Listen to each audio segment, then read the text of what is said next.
It's time for today's travel and cruise industry news. With the latest from travel and cruises around the world, here's your host, Chillie Falls. Hey, good morning. Welcome to Travel and Cruise Industry News on this, the 20th day of June, 2020. To all of you folks that are in the States, a happy Father's Day weekend to you. Tomorrow, of course, is Father's Day.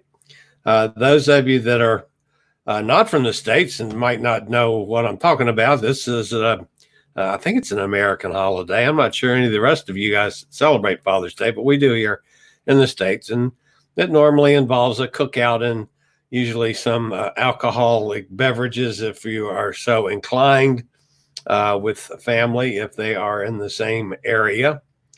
Of course, my son and grandkids are out in Kentucky, but I did get a gift. Some of you probably saw my big ass microphone that was my Father's Day gift this year. So I certainly do appreciate that from Jason and the kids. So anyway, happy Father's Day to all of you guys.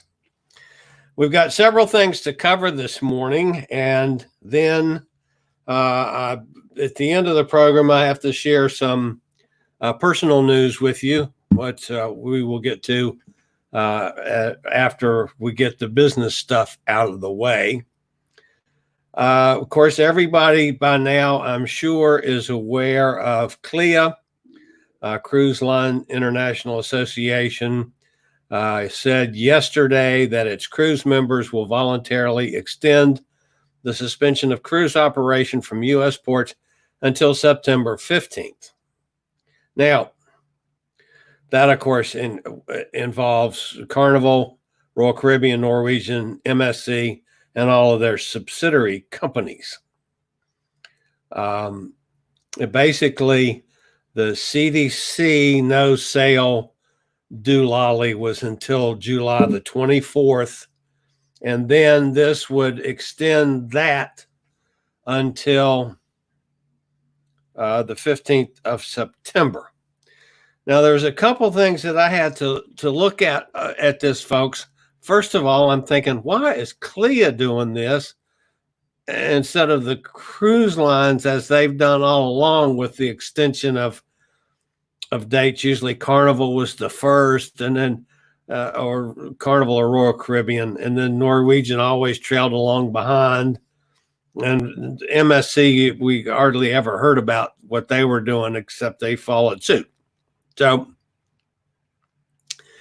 the first thing I said, well, now, wait a minute, maybe this is a way that they're going to get around this, that CLIA is going to say it, and the cruise lines can come back later and say, oh, no, we did not go with that.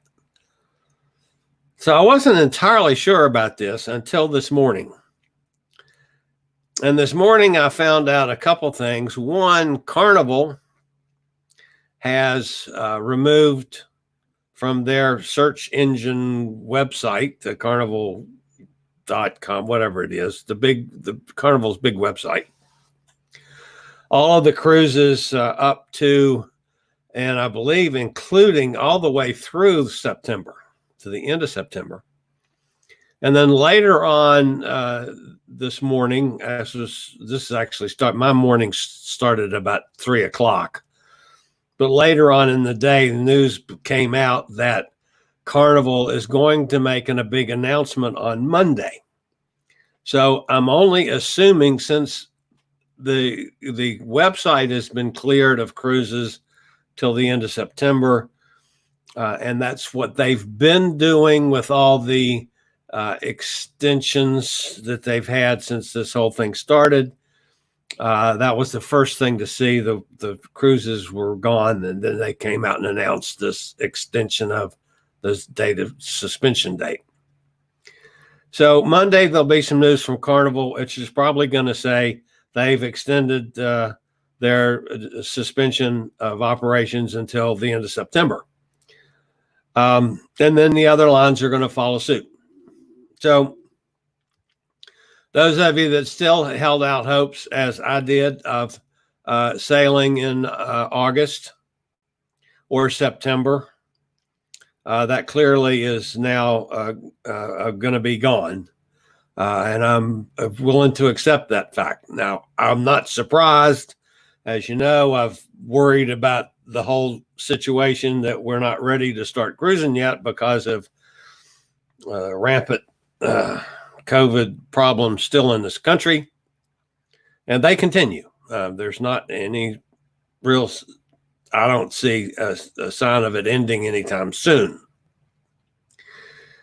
There is an interesting wrinkle in this. Because of my interview just a couple days ago with the CEO of Bahamas Paradise and their plans on sailing July 25th. And they have the green light from the CDC. Now, that doesn't mean they can sail on July 25th. That means that they have met the CDC's guidelines for keeping the cruise ship safe and the passengers safe and the crew safe, and they've been green lighted, which does not mean that CDC has approved them to sail, but everything else is done other than them saying, yes, you can sail on the 25th. So does this affect our friend O'Neill Cosa and his family on Bahamas Paradise? Now, I sent them an email and asked them to clarify that this morning. It's Saturday, folks. So before I went on the air, I had not heard back from them. However, in case they do happen to catch the news show today, send me an email with the answer. Do you have to follow the CLIA recommendations? I searched their website. There is no mention anywhere on the Bahamas Paradise website of a CLIA membership. I have no idea if they're members or not members, folks. That is beyond my knowledge. I don't know. If they are not members and they have gotten the green light, then still it's a possibility the CDC could let them sail come the 25th if they choose to do so. Now, still, you've got the problems with Florida and our friend Bonnie down there who talks about it a lot.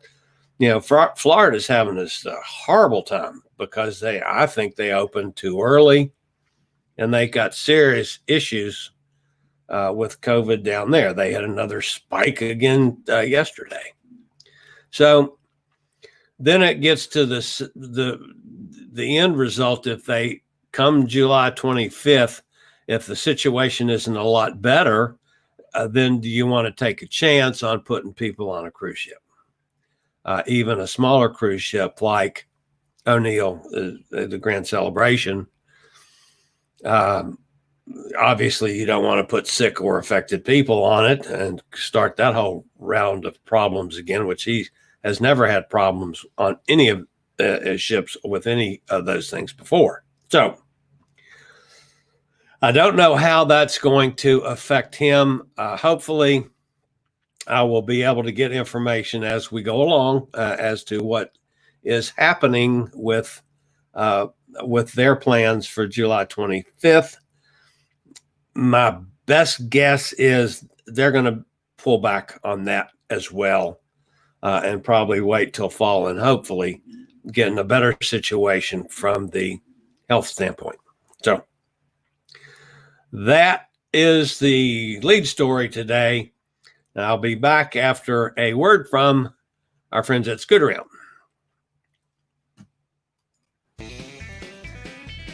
Do you have a bad back, bad hips, bad knees, or any other mobility issues? Think about Scoot Around. For scooters, walkers, wheelchairs, even oxygen needs, delivered right to your cabin. Scoot Around for all your mobility needs on your upcoming cruise. All right. This is probably the most depressing story that I have ever had to share with you folks. It was announced yesterday that a bunch of the airlines are doing away with booze. So if you want to get on an airplane and fly someplace, you can't get a cocktail anymore because you got to keep your mask on. And all they're doing is offering you maybe some water or a can of soda. But the alcohol's been suspended on a lot of the planes. And we're talking about European planes and some of the American planes as well. Like Delta isn't serving alcohol on domestic flights or within the Americas. Beer, wine, and spirits can be found on all other international flights. American, the airline is limiting food and drink service in the main cabin according to flight length and destination. Access to alcohol is saved for long-haul international flights and folks in first class. So no booze on flights. So, quite frankly, who cares? You can get a drink in the airport before and after a flight. Now, of course, if you're on a long flight, 12 hours or something, you might want to drink. I can understand that. But if I'm flying from here to Florida to get on a boat, I don't have to have that. And I usually do that in the morning anyway, as I like to get where I'm going early. The other thing that came out, and again, folks, this is one that I know very little about, but American Cruise Line was planning on starting some river cruises up there in Oregon on the Snake River and the Oregon River. And apparently between the Oregon Department of Health and I don't know the involvement of the CDC in this operation, but the state restrictions and regulations has decided that even though this is a small ship with, I don't know, not many people on it, 184 passengers, which would have been legal to sail as they were planning on starting later on this month for river cruises up there on the Snake and the Oregon. That's now dead. It's not going to be allowed. They're putting that off until who knows when. And American Cruise Line is still planning on doing some Alaska stuff. Although some of the Alaska ports are not going along with them particularly. Again, I don't know a whole lot about American Cruise Line other than it's primarily a river cruise line, but they do have a program going to Alaska. And I know Catch Can is all in favor of it. They're working trying to get a way to get the ships in there to meet the guidelines on incoming and so forth. And a couple of the other ports are saying, no, we don't want any ships in here yet. So there's still a big hoo-ha over sailing to Alaska. So it's all likelihood we're not going to get any sailing to Alaska done this year at all. If they can work something out, great. Okay, tomorrow on our friend Pete's Cruises for Solo show that I co-host from London. That'll be tomorrow at 3:00 Eastern Daylight Time. Our guests will be Gavin Phillips and Luke Kennefort of Holidays at Sea. They started cruising in 2014, have made some wonderful videos on their trips. They've been averaging about 4 cruises a year. They make great videos. They enjoy a cocktail or 12 They are a couple really fun guys. So this is going to be a fun show tomorrow, one that I am looking forward to immensely. So the other thing to cover this morning, I asked Arlene Sloan.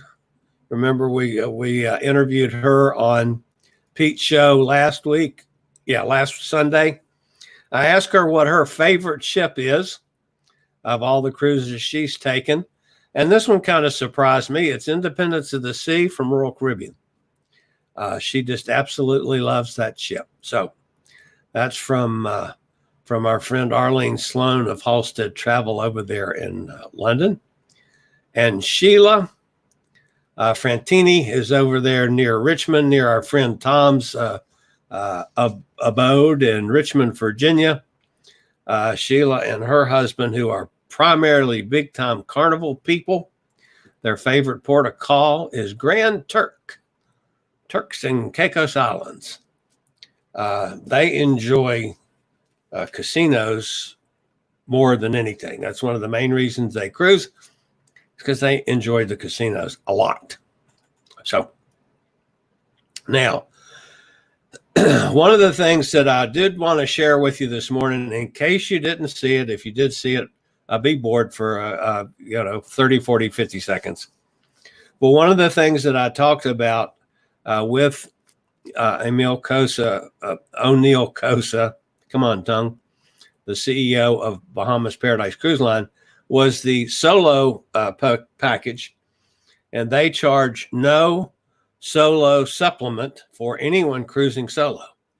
So that's as good as it gets if you're a solo cruiser. So even though they are short cruises, 2-day cruises to the Bahamas, at least you don't get screwed and have to pay double. But I asked CEO O'Neill Cosa of Bahamas Paradise about that. I am involved with a lot of solo cruisers.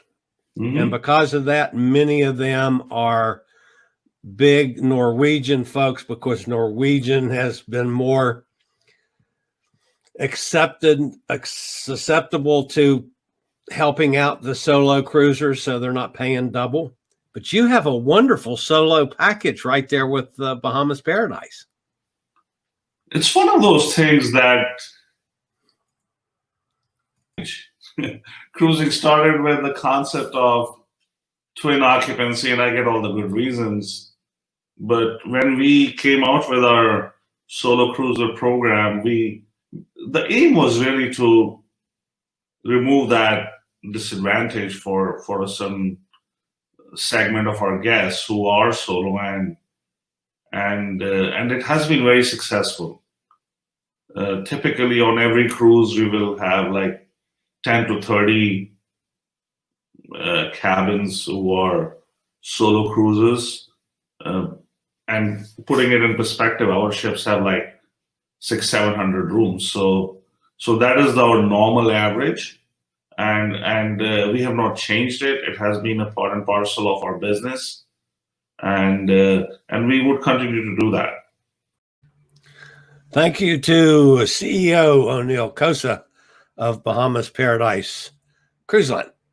So, all right, let's go check some comments before I get to my personal news this morning. Let's see. Good morning to Gretchen. Good morning, Tom.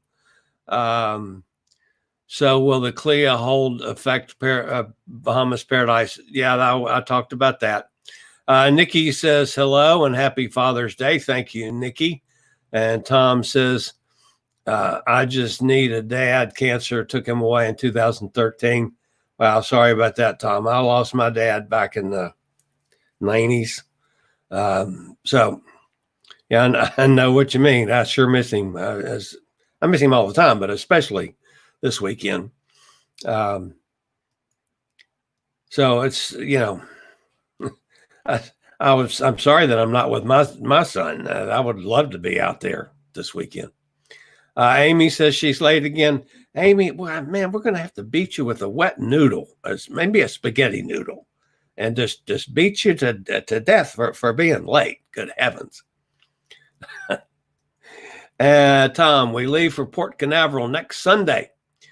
We'll pretend that the balcony overlooking the coast is on a ship. We'll post pictures of the ship's anchored and the rocket launch. Oh, you're going to be down there for the rocket launch. Well, that's cool. All the times I've been down there, and I've sailed out of Port Canaveral, wow, maybe 10, 11, 12 times. I've never seen a rocket launch. I lived in Florida for a couple of years. Never seen a rocket launch. To the principal's office, Tom says to Amy for being late. Oh, good, Tom. I'll need to at least see the ocean. Yeah, Gretchen, I agree. And I hope you stay safe down there, Tom. And he says, of course, Tom says no booze, but that's yeah, I understood. Stay safe down there, Tom. It's Florida's looking shaky. My goodness. Gretchen says, I'm probably flying international as soon as possible so they can, you can have a cocktail. I understand. And Cindy down there in Dallas, she'd be one that'd be upset about that one too, because she enjoys a cocktail too. She's like me. Cindy Weatherall, she likes it too. She likes a chocolate martini. But you can't get that on an airplane. But anyway, Tom says we fly JetBlue. They claim all middle seats are blocked. Looking forward to that. Yeah. Pete's with us. We can make up for no alcohol on the plane once we are on board the ship. Yeah, that's true, Pete. I promise you I will make up for it. Cruising for solos, it will take real dedication. What? Oh, I don't know. Cruising for solos, it will take real dedication. Gretchen, I would point out, I love cruising solo. I didn't think I would. I was really nervous about it. And I have become a tremendous fan of solo cruising. I have more fun. I meet more people. It's just a perfect niche for me. And, to meet people like Pete and John that I pal around with online now, and a bunch of other solo folks, it's terrific. I enjoy it. So I'm glad to find some alternatives to just Norwegian with their solo package. Of course, they have solo cabins on some of their ships. But anyway, it's nice to find a company that just does not charge you a supplement. Tom Henry says, how about Gavin McLeod as a guest? Well, I'd be terrific with me. Emily's here. Good morning, Emily. Glad you made it. Late pass to Emily from Tom. I wonder what occupancy numbers these ships are cruising. That's a good question. Don't know. And again, I think a lot of that's going to change. It'll be interesting. And I hope I'll get an email back from either O'Neill or from Adrian, who's the PR person for the cruise line. So we really know for sure what's going to happen. But I'll keep looking for that to share with you guys. So now, got to cover some personal stuff, folks. I did this kind of at the end. So if you're new to this channel and you're here to find out about travel and stuff and you don't know me from Adam, that's great. That's fine. This is the end of the cruise news stuff. I got some rather bad news, I guess you'd call it, this week on my scan that I took recently for my lung scan that I do twice a year. I have some nodules in my lungs from 51 years of smoking, or whatever it was, 52 years or however long I smoked. Which, by the way, folks, I have not, it'll be it's 5 years now since I last smoked. So, but anyway, I've got some nodules in my lungs, and they've been watching these things now for 3 years, 4 years. Well, this past 6 weeks, they've had some significant growth, and I've got to go for a biopsy, which is kind of scares the bejesus out of me. But so here's going to be the schedule. This coming Tuesday, this is my next show from today, at 9 o'clock that morning. I have to go right down the street here and get a COVID test. So that means I have to be there at 9 o'clock. They're going to stick something up my nose or down my throat or in some orifice, whichever one of those tests that they require, to make sure that I haven't had the COVID-19. So I can go to the hospital and because this is considered a surgical procedure. The following Tuesday, which is what's that, the 30th, I think it is. Is that right? Yeah. Tuesday, the 30th, whatever the date is. This coming Tuesday, I go for the test. The following Tuesday, I have to be there at like 6 a.m. or 7 a.m. And I have to have a driver drop me off. They won't let anybody come in with me, as my understanding. And I go in for this biopsy, which I'm not sure yet. I've got to call them Monday to find out specifically what they're going to do to me and how they're going to do it, because there's several ways they can go. All I know is there's a scan involved as well as the biopsy, and I'm not sure how the camera gets in or what. I got to find that out.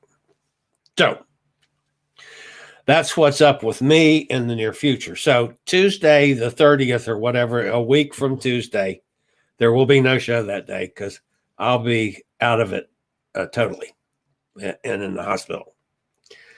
So I'll be back. If anything major happens either before or after, we'll see.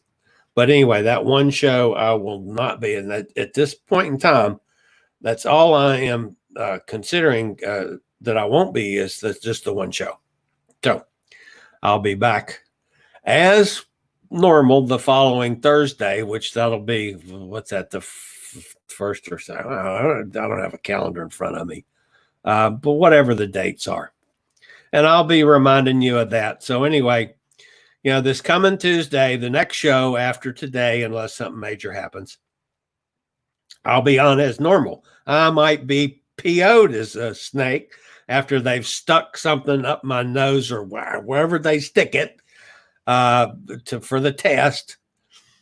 And then the following week will be this show that I will cancel. That one will be done. So anyway, that's what's up with me.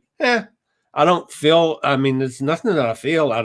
Can't tell any changes other than the stupid scan said that it started growing.